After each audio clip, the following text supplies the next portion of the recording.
Hello students, आज हम लोग पढ़ेंगे about failure of Bohr model of atom. Bohr model of atom के फेलियर होने का क्या रीजन है। बोर का मॉडल भी सिर्फ और सिर्फ हाइड्रोजन एटम के लिए ही अप्लीकेबल है।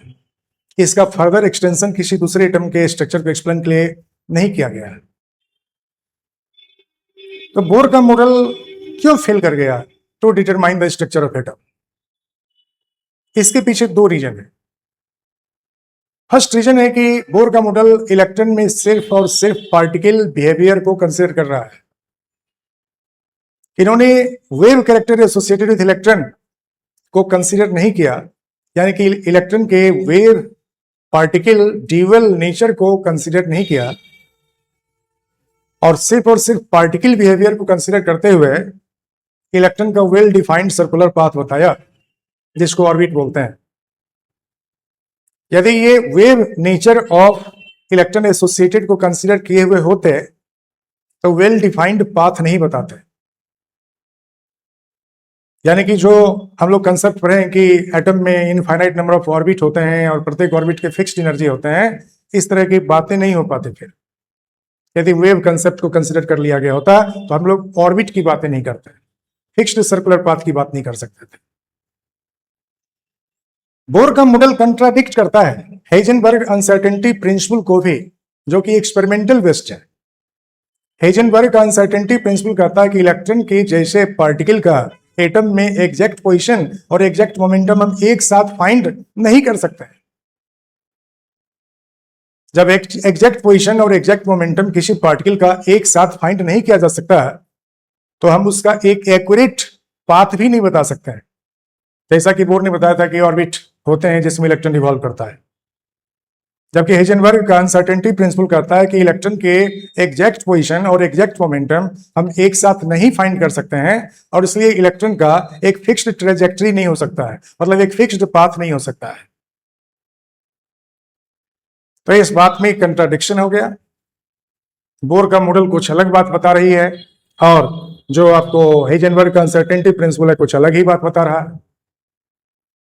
और इन सब का मेन रीजन यही कह सकते हैं कि बोर ने इलेक्ट्रॉन के लिए जो वेव पार्टिकल का ड्यूअल रिलेशनशिप होता है उसको कंसीडर नहीं किया था और इस कारण से जो हमारा ये बोर मॉडल ऑफ एटम है वो फेलियर हो गया to explain the detailed structure of atom. इसके बाद कंसेप्ट आया क्वांटम मैकेनिक्स का। क्वांटम मैकेनिक्स डेवलप किया बाय श्रोडिंगर और जिसके लिए उन्हें नोबेल प्राइज मिला था। श्रोडिंगर ने वेव इक्वेशन बनाया, जो वेव इक्वेशन उस पार्टिकल के मोशन और उस पार्टिकल के बिहेवियर को डील करते हैं जिस पार्टिकल का एनर्जी टाइम के साथ चेंज नहीं करता है। लाइक एटम और मॉलिक्यूल के जो बिहेवियर हैं, उसके जो मोशन है, उसके जो मोमेंटम है, उसके जो एनर्जी है, इसको श्रोडिंगर का वेव इक्वेशन सक्सेसफुली डिस्क्राइब करता है। हाँ, श्रोडिंगर की वेव इक्वेशन भी one electron containing atom like hydrogen atom के लिए जो सॉल्यूशन देते हैं वह सॉल्यूशन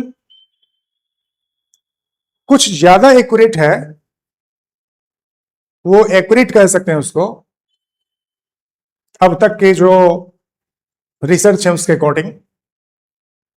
लेकिन जिसमें भी वन से ज्यादा इलेक्ट्रॉन है, more than one electron containing atom है, उसके लिए श्रोडिंगर का जो वेव इक्वेशन है उसके सॉल्यूशन भी एक्यूरेट नहीं कहे जा सकते हैं। बट इसके एक्यूरेसी के लिए हम लोग अप्रोक्सीमेशन मेथड का यूज करते हैं। तो हाइड्रोजन एटम के लिए श्रोडिंगर का जो वेव इक्वेशन है यह वन इलेक्ट्रॉन कंटेनिंग एटम के जो इलेक्ट्रॉन का पोजीशन है, इलेक्ट्रॉन का एनर्जी है, उसके मोमेंटम है, उसके वेलोसिटी है, इन सब के सॉल्यूशन आपको एक्यूरेटली देता है। तो श्रोडिंगर का वेव इक्वेशन किस तरह का इक्वेशन है? श्रोडिंगर ने जो वेव इक्वेशन दिया वह कुछ इस तरह का है। हैमिल्टोनियन साई इक्वल टू ई साई, यह श्रोडिंगर का वेव इक्वेशन है। इस इक्वेशन को सॉल्व करने के लिए हायर मैथमेटिक्स की जरूरत है, और अभी हमको इसे सॉल्व नहीं करना है, बट इसके वेरियस टर्म्स को समझना है। श्रोडिंगर का वेव इक्वेशन, यहां पर जो H लिखे हैं ये हैमिल्टोनियन को रिप्रेजेंट करता है, जो ऑपरेटर होते हैं, ये मैथमेटिकल ऑपरेटर है, और साई जो है ये वेव फंक्शन कहलाते हैं, this is called as wave function, और E जो है ये energy associated with sub microscopic particle है, एनर्जी एसोसिएटेड विथ पार्टिकल है।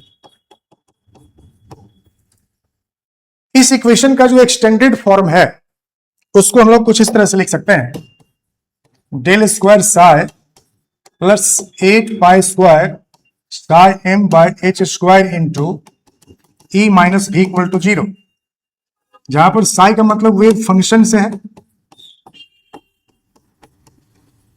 और यहां पाई का वैल्यू आप जानते हैं 3.14 होता है। साई यहां भी वेव फंक्शन है, m मास ऑफ इलेक्ट्रॉन है, साई यहां पर वेव फंक्शन है, और E जो है ये एनर्जी एसोसिएटेड विथ इलेक्ट्रॉन को रिप्रेजेंट करता है, और V का मतलब हो गया यहां पर potential energy associated with electron. क्योंकि हम यहां इलेक्ट्रॉन के लिए इसको अप्लाई कर रहे हैं इसलिए इलेक्ट्रॉन लिख रहे हैं, ये किसी अदर पार्टिकल के लिए भी अप्लाई किया जा सकता है। हम यहाँ इलेक्ट्रॉन के लिए इसको अप्लाई कर रहे हैं इसलिए हम लोग यहाँ पोटेंशियल एनर्जी ऑफ इलेक्ट्रॉन या एनर्जी ऑफ इलेक्ट्रॉन लिखे हैं, और यहाँ मास ऑफ इलेक्ट्रॉन पुटअप किया है।